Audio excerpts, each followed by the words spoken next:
The live TV, सच सबसे आगे। नमस्कार, मैं हूं रंजीत झा और आप देख रहे हैं द लाइव टीवी। इजराइल और फिलिस्तीन की जंग जैसे जैसे दिन पर दिन बढ़ती जा रही है, उसी के हिसाब से इजराइल के नए नए दुश्मन भी खड़े हो रहे हैं। इस बीच खबर आ रही है कि यमन में जो हूती विद्रोही हैं, उन लोगों ने भी इजराइल पर हमला कर दिया है। मामला इतना बढ़ चला है कि वो सब इजराइल में घुसकर हमला करने की पूरी तैयारी कर रहे हैं। इजराइल का दोस्त अमेरिका चाहकर भी ऐसे दुश्मनों को खड़े होने से नहीं रोक पा रहा। अपनी शक्तियां इजराइल में लगा रखा है ताकि मिडिल ईस्ट से जितने भी देश इस वक्त फिलिस्तीन के समर्थन में खड़े हुए हैं या फिर उनकी तादाद जैसे जैसे बढ़ रही है, उन सब को वो रोक सकें। लेकिन इजराइल पर हमलों का दौर इस वक्त जारी है, क्योंकि इजराइल के प्रधानमंत्री बेंजामिन नेतन्याहू ने जो कसम खाई, उसके बाद उनका सपना एक ही था कि गाजा पट्टी को बर्बाद कर देना है, लाशों की लाइन लगा देनी। लेकिन यह इतना आसान नहीं रहा जब अरब देशों ने भी इजराइल की निंदा कर दी। कई देश इस वक्त फिलिस्तीन के साथ खड़े हो गए। युद्ध को वो लोग सॉल्यूशन तो नहीं मान रहे थे, शांति की अपील इस शर्त के साथ अरब देश भी कर रहे हैं कि फिलिस्तीन को उसका हक इजराइल दे दे, नहीं तो यह जंग तो चल ही रही है। अब ऐसे में हूती विद्रोहियों ने भी बवाल काटना शुरू कर दिया है। इजराइल के पसीने छूटने लगे हैं। इस संबंध में नवभारत टाइम्स पर एक रिपोर्ट है, जरा देखिए अपने स्क्रीन पर। बताया जा रहा है कि हमास इजराइल युद्ध में कूदे हूती विद्रोही, ईरान समर्थकों ने दागी मिसाइल, अमेरिका ने किया नाकाम। इसमें जो है कहा जाता है कि ईरान जो है हूती विद्रोहियों को साथ देता है और हूती विद्रोही अपने ही देश यमन में विद्रोह करते आए हैं। लेकिन इस वक्त जब बात फिलिस्तीन के हक की हुई है, तो इन लोगों ने फिलिस्तीन का साथ दिया है, हमास के समर्थन में आ गए हैं और इजराइल पर रॉकेट्स दाग रहे हैं। इसमें जो ब्रीफिंग की गई है, जरा देखिए। बताया जा रहा है कि अमेरिका ने हूती विद्रोहियों की ओर से इजराइल पर होने वाले एक हमले को नाकाम कर दिया है। हूती यमन में ईरान समर्थक विद्रोही हैं। पेंटागन के मुताबिक 3 रॉकेट उड़े और लाल सागर के जरिए उत्तर की ओर बढ़ रहे थे, इन्हें नाकाम कर दिया गया है। इसके अलावा ड्रोन भी ध्वस्त किए गए हैं। ये नवभारत टाइम्स के हिसाब से इंफॉर्मेशन से मतलब यह साफ है कि इजराइल पर अब हूती विद्रोही भी हमला करेंगे।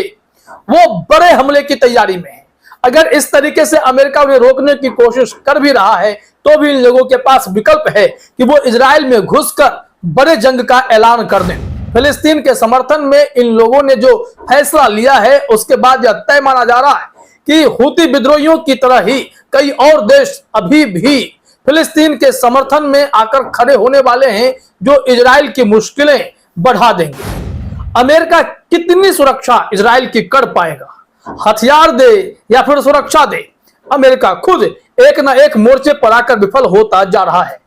हमने आपको इस संबंध में एक रिपोर्ट भी दिखाई थी कि कैसे अमेरिका के पास खुद हथियारों की किल्लत हो रही है और उसके सामने चुनौती यह है कि वो दुनिया में युद्ध वाले देशों में जिसका वो समर्थन करता है, उन सबको ताबड़तोड़ हथियार सप्लाई करता रहा है, जिसके चलते उनकी जो प्रोडक्शन कैपेसिटी है वो ही कम पड़ गई है। उन्हें चीन से खुद की भी रक्षा करनी है। दूसरी तरफ रसिया और यूक्रेन की जंग में यूक्रेन की मदद के लिए या फिर मुनाफा कमाने के लिए ये हथियार पर हथियार सप्लाई करते रहे। वहां भी अब हथियारों की दिक्कत होने लगी है, गोले बारूद कम पड़ने लगे। अब जब इजराइल की बात आई, जो कि 81% से अधिक हथियार सिर्फ अमेरिका से खरीदता है, तो उस डिपेंडेंसी का खामियाजा भी इस वक्त इजराइल भुगतेगा। उसकी कमर टूट रही है, क्योंकि हथियारों का जखीरा अमेरिका उतनी मुहैया करा नहीं पा रहा है जितनी इजराइल को जरूरत है। ऐसे में फिलिस्तीन या हमास के समर्थन में इतने सारे देश एकजुट हो गए और चौतरफा हमला इजराइल पर शुरू हो गया है, जिसके चलते इजराइल भी छटपटाहट में है। ये गाजा के हॉस्पिटल पर नरसंहार वाला बम बरसाने वाले इजरायलियों का पसीना छुड़ाने के लिए इस बार यमन के हूती विद्रोहियों ने भी बवाल काटना शुरू कर दिया है, बड़े हमले की तैयारी कर दी है। आइए जरा रिपोर्ट में और देखते हैं कि क्या हमारे पास जानकारी है। यहां बताया जा रहा है कि गुरुवार को पेंटागन के प्रेस सचिव ब्रिगेडियर जनरल पैट राइडर ने पुष्टि की कि यूएसएस कार्नी ने 3 जमीन से हमला करने वाली मिसाइलों के साथ साथ कई ड्रोनों को मार गिराया। यह मिसाइल ईरान के समर्थन वाले हूती विद्रोहियों की ओर से लॉन्च किया गया था। उन्होंने एक ब्रीफिंग में कहा, यह कार्रवाई वायु और मिसाइल रक्षा प्रणाली का प्रदर्शन है जिसे हमने मध्य पूर्व में बनाया था और हम अपने सहयोगियों और इस क्षेत्र में हमारे हितों की रक्षा के जरूरत पड़ने पर इस्तेमाल को तैयार हैं।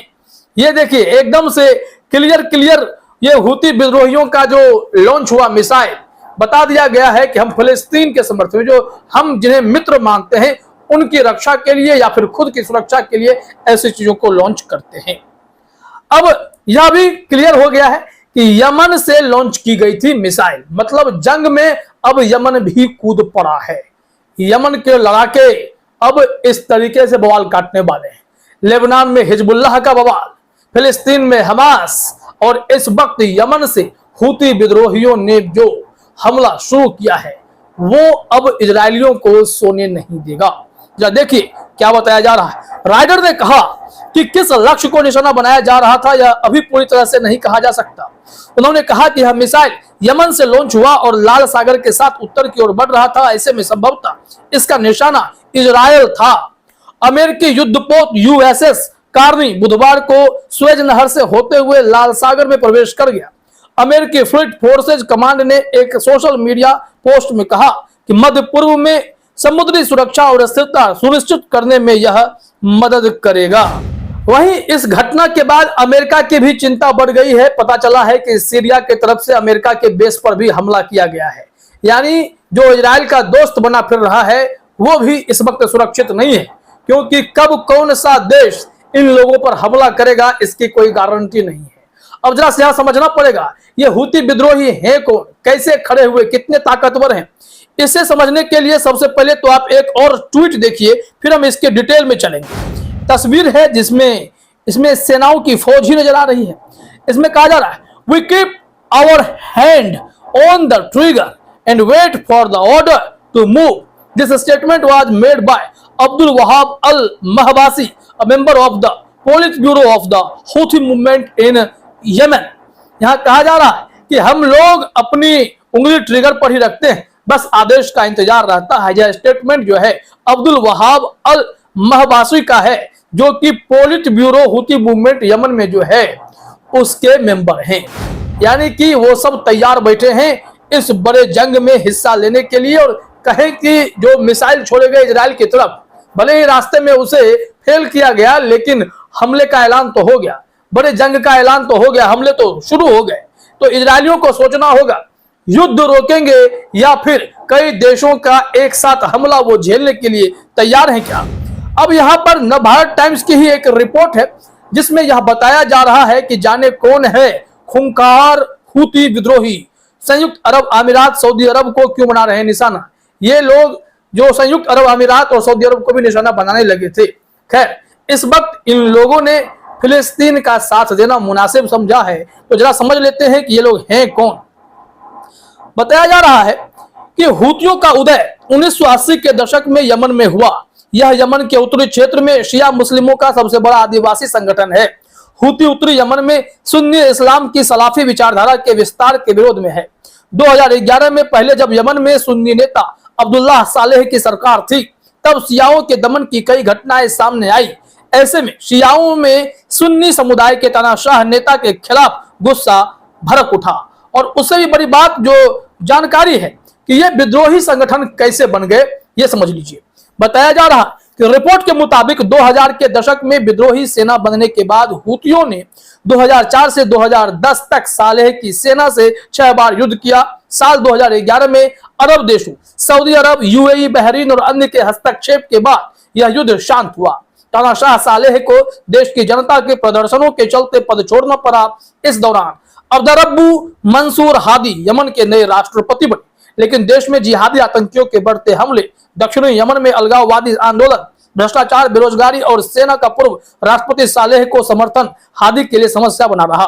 आखिरकार जब हूतियों को अपनी समस्याओं का हल होता नहीं दिखा तो उन्होंने हादी को भी सत्ता से बेदखल कर दिया और राजधानी सना को अपने कब्जे में ले लिया। तो इस तरीके से हूती मूवमेंट जो है काफी जोर पकड़ा था और अब खबर है कि हूतियों ने अब इजराइल पर हमला शुरू कर दिया है। तो इजराइल का एक और दुश्मन बढ़ गया। फिलहाल इस वीडियो में इतना ही। आप सभी का हमसे जुड़ने के लिए बहुत बहुत धन्यवाद। द लाइव टीवी, सच सबसे आगे।